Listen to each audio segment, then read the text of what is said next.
This one's a little bit of a harder one for me, so just bear with me if you can.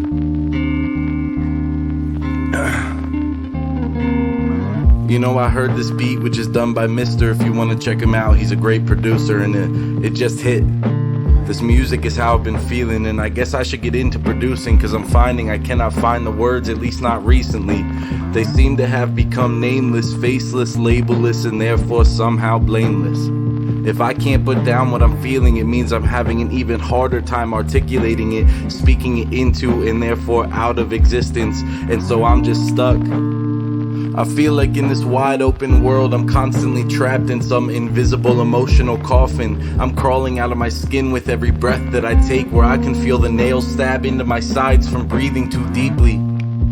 So I can never take a full breath. I'm drowning in shallows. They always said I could drown in a puddle, but I didn't believe any of them until this moment, when I'm face first in an inch of water and I can't push myself up to breathe. So I'm stuck in this perception of what my world was supposed to be and where it actually is, and I'm filled with envy and jealousy. The same people my age are making it now. Corday just dropped Super, and that shit was insane. It was fantastic, but he was born like a week after me.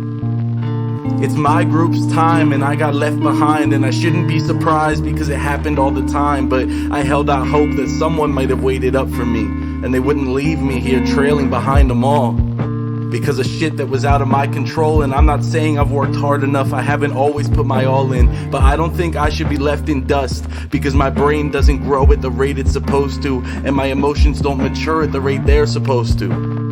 Because everywhere I go, I'm just writhing in anxiety, covered in emotional poison ivy, and people look at me for what I'm told is because of a good outfit or because I look good, and my immediate assumption is something must be wrong with me. There's something on me or stuck to me, when what's really been stuck to me are the claws of paranoia that have pierced my skin and woven themselves through all 206 bones within my body. I can feel them in every joint, in every tendon. I shouldn't have been left behind.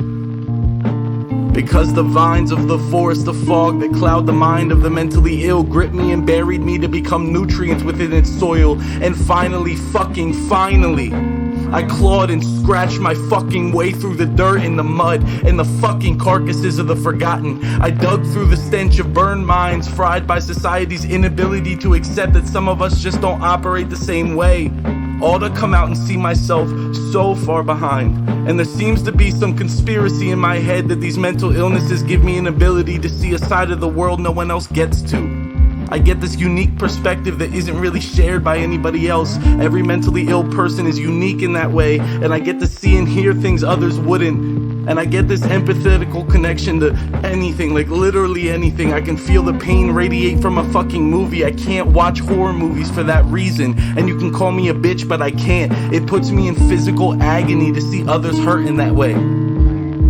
But these twisted half-assed benefits come with a price, and that's the suction of my fucking life. I remember getting suction when I was like 4 years old. I was having an asthma attack as a kid in the hospital, and it was to like clear out my passages because my lungs were collapsing and I couldn't breathe, and it kind of feels like that.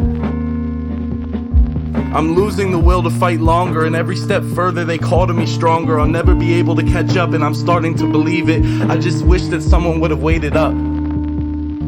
I just wish that someone would have waited up. I just wish that someone would have fucking waited up. But the world doesn't stop moving just because I'm drowning. The world can't stop with an outreached hand, but you could have.